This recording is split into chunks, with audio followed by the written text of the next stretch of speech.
আল্লাহ রাসূল বলছেন মুমিন এবং মুশরিকের মধ্যে পার্থক্য হইছে নামাজ।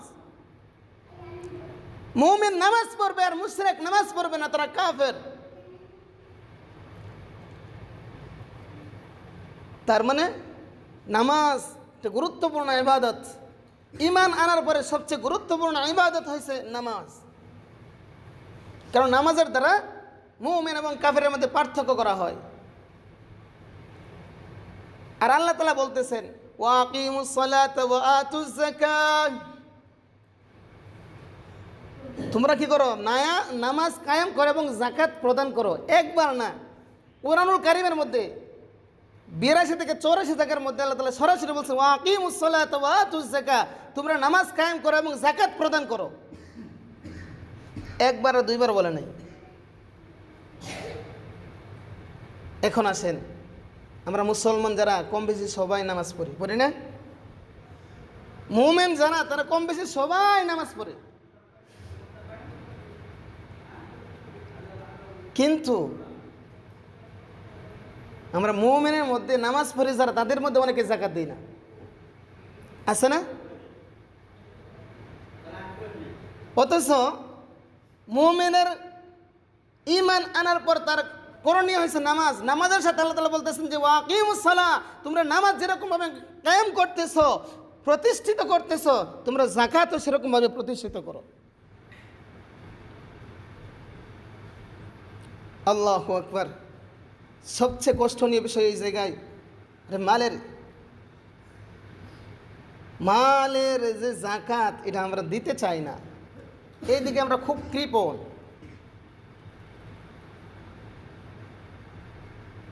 ইন্নামা আমওয়ালুহুম ওয়া আওলাদুহুম বিআন্না লাহুমুল জান্নাহ,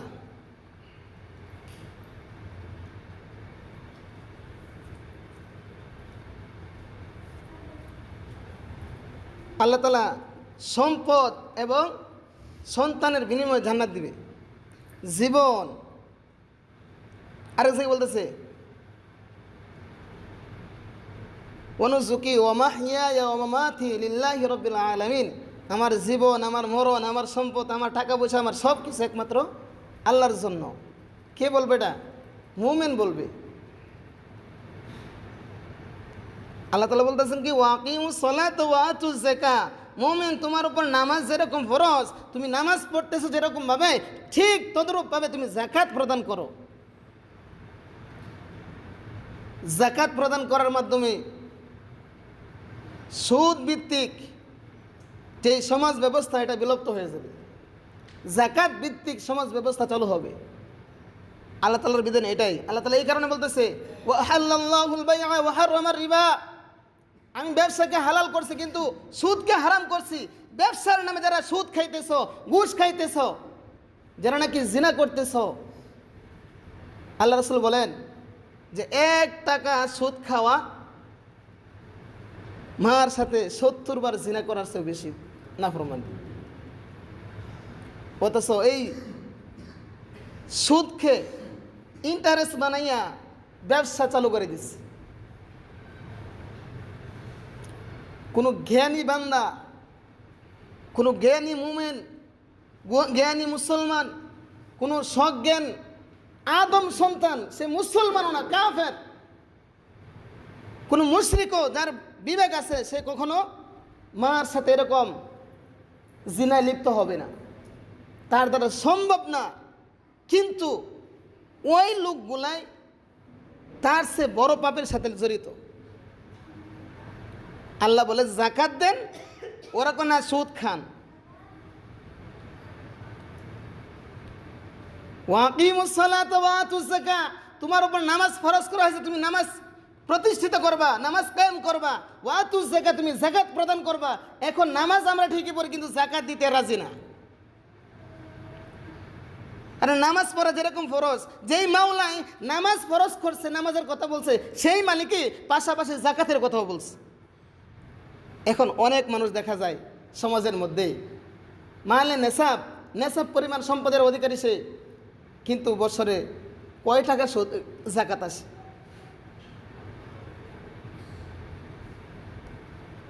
,2.5% মাত্র। ওটার হক আপনি না, মাওলানা পাক আপনাকে সম্পদ দিছে, এই সম্পদের মালিক আপনি না, মালিক একমাত্র আল্লাহ। আল্লাহ আপনাকে দিছে বিদায় আপনি মালিক হয়েছেন। আল্লাহ তাআলা আবার বিধান করে দিছে যে ওই সম্পদের 2.5% এর মালিকানা আপনি না, ওই 2.5% মালিকানা হয়েছে গরিব, মিসকিন, এতিম, যারা অসহায়, তাদের পাওনা তাদেরকে বুঝিয়ে দেন। হুকুকুল্লাহ ওয়া হুকুকুল ইবাদ, খুব কঠিন কথা। কাল কিয়ামতের দিনও হুকুকুল্লাহ, আল্লাহর হকগুলো আল্লাহ তাআলা ক্ষমা করে দিবেন।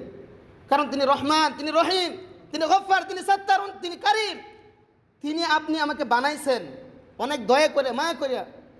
যে কোনো উসিলায় আপনি আমার গুনাহগাতা, যে নামাজ পড়তেছি না, রোজা রাখছি না, নফসের খায়সাতের কারণে ভুল করে ফেলেছি, নাফরমানি করছি, মালিক এক ভাই, যে কোনো উসিলায়, যে কোনো আমলের বিনিময়ে সমস্ত কিছু মাফ করে দিবেন। সুবহানাল্লাহ বলবেন না?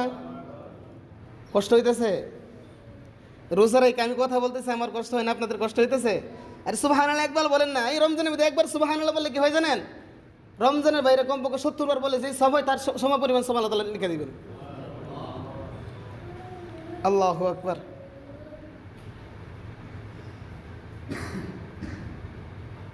তো মালিক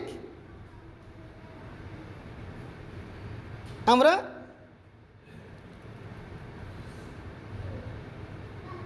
যে সুদ, যাকাত আল্লাহ তাআলা বলছেন দেওয়ার জন্য, কিন্তু ওই 2.5% আমরা দিতে রাজি না। কেন? ওটার হক তো আপনি না, ওটার হক গরিব, এতিম, মিসকিন, যারা অসহায়, তারা। মাওলানা পাক তার বিধান লঙ্ঘন করার কারণে, ছুটে দেওয়ার কারণে যে নাফরমানি হয়, সেই নাফরমানির গুনাহ আল্লাহ তাআলা কাল কিয়ামতের দিন আপনার ছোট্ট ছোট্ট আমলের বিনিময়ে সমস্তগুলো মাফ করে দিবেন। কারণ একটাই, যে আপনি আমাকে আল্লাহ তাআলা বানাইছেন অনেক দরদ করে, অনেক মায়া কইরা।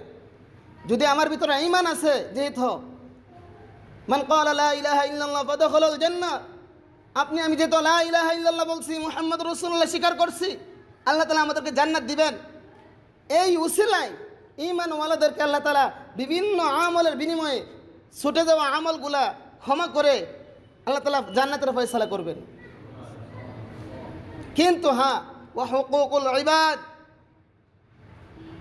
তার পরবর্তীতে বলতেছে হুকুকুল ইবাদ, কিন্তু বান্দার হকগুলা ক্ষমা করবে না।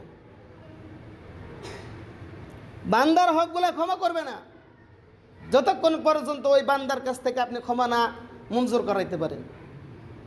এখন আসেন, আপনার মাল আছে মনে করেন 100 কোটি টাকার সম্পদ, এর মধ্যে 2.5%-এর মালিকানা কিন্তু আপনি না।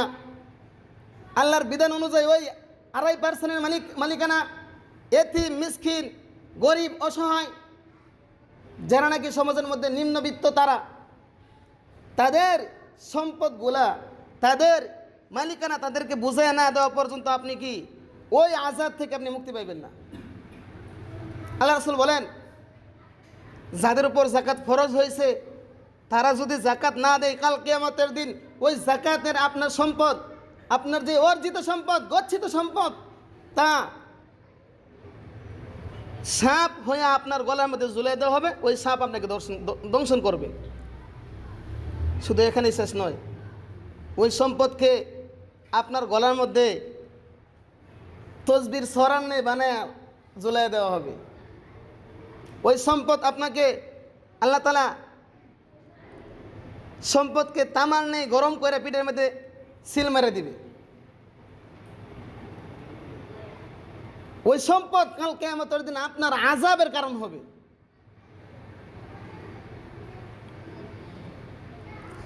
এখন হিসাব করেন, আমরা মুমিন সবাই মুসলমান, সবাই নামাজের মধ্যে কম বেশি আসি, কিন্তু যাকাত কয়জনে দিই? প্রতি বছরে নিজের সম্পদকে একটা হিসাব করার মাধ্যমে তো মানুষ যাচাই করে যে আমার কী পরিমাণ সম্পদ আছে, কী পরিমাণ বৃদ্ধি পাইছে, কী পরিমাণ কমছে, হিসাব করে না। মানুষ সারাদিন ব্যবসা করার পর সন্ধ্যার সময় রাত্রেবেলা দোকান বন্ধ করে তার সারাদিনে বেচা কেনা হিসাব কইরা পুরো একটা লিস্ট করে রাখে যে আজকে আমি এত টাকা বেচছি, এর মধ্যে এত টাকা লাভ হয়েছে, এত টাকা লস হয়েছে।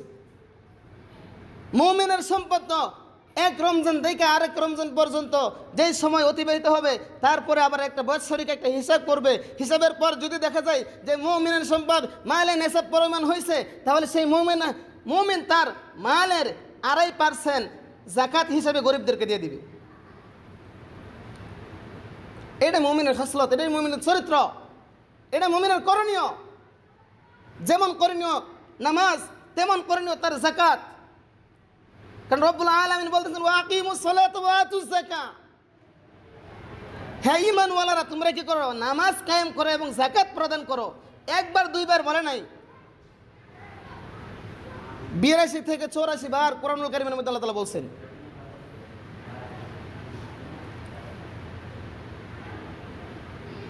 এখন আসেন, অনেকে আছে হুজুর যাকাত কে দিবে আর কাকে দিবে? যাকাতের জন্য দুইটা মাধ্যম থাকবে, এক পক্ষ যাকাত দিবে আর এক পক্ষ খাবে। আমার খেয়ালে, আমার দৃষ্টিকোণ থেকে যারা নাকি যাকাত দেয় না, যে সমস্ত মালে নেশাব আছে, সম্পদের মালিক হওয়া সত্ত্বেও যাকাত দেয় না, তাদেরকে যারা নাকি আপনারা যাকাতের মাল দেওয়ার মতন উপযোগী আছেন, তারা যাকাত দিবেন।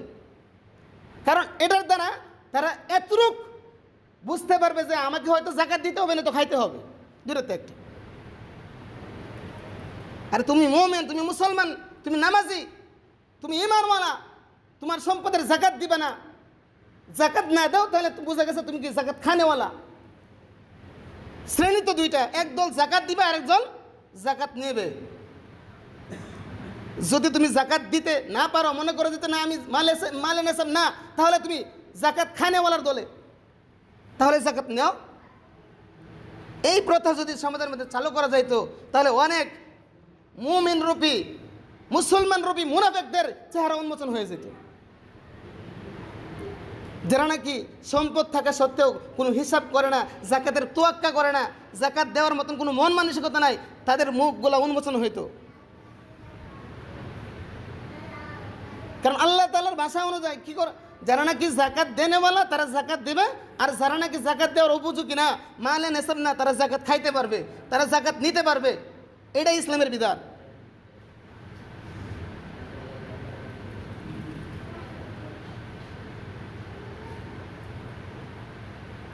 এই কারণে আল্লাহর হস্তে বলবো, যারা আমরা মুসলমান, আল্লাহকে বিশ্বাস করি, রাসূলকে বিশ্বাস করি, আখিরাতকে বিশ্বাস করি, পরকালকে বিশ্বাস করি, জান্নাত জাহান্নাম বিশ্বাস করি, তারা অবশ্যই নিজেদের সম্পদকে পবিত্র করার জন্য, কি করার জন্য ভাই?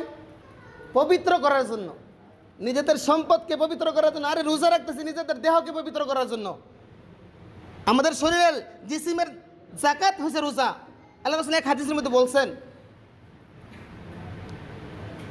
নিজেদের সম্পদেরও কি যাকাত দিয়ে নিজেদের সম্পদ কি পবিত্র বানাইবেন। আল্লাহ তাআলা আমাদের সবাইকে যাকাত দেওয়ার মতন মন মানসিকতা তৈরি করে দেখ, এবং সমাজের মধ্যে সুন্দর যাকাত ভিত্তিক সমাজ ব্যবস্থা চালু করার মতন তৌফিক দান করুন। সকলে বলে আমিন। ওয়া আখিরু দাওয়ানা আলহামদুলিল্লাহি রাব্বিল আলামিন। ভাই এদিকে আইন, এদিকে